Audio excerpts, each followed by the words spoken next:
The Fed's rate hike by 25 basis points today moves the federal funds rate to range of 4.75% to 5%. Is it the beginning of the end? Is the stock market and crypto crash imminent? Implication of this rate hike today? The FOMC's post-meeting statement said, "The committee anticipates that some additional policy firming may be appropriate in order to attain a stance of monetary policy that is sufficiently restrictive to return inflation to 2% over time." The Federal Reserve, commonly known as the Fed, is the central bank of the United States. One of its key tools for managing the economy is setting the federal funds rate, which is the interest rate at which banks lend and borrow funds from each other overnight.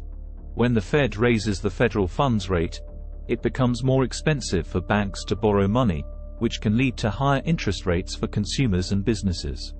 The Fed typically raises interest rates when it wants to slow down economic growth and prevent inflation from rising too quickly. On the other hand, it may lower interest rates when it wants to stimulate economic growth and encourage borrowing and spending. It's worth noting that the decision to raise or lower interest rates is typically made by the Federal Open Market Committee, FOMC, which is a group of policymakers within the Federal Reserve.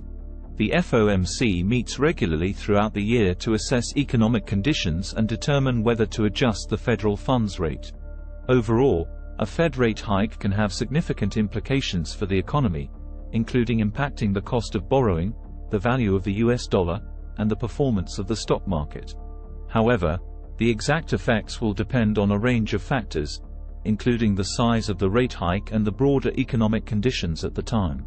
Expect significant volatility in the market and exercise caution considering the macroeconomic environment.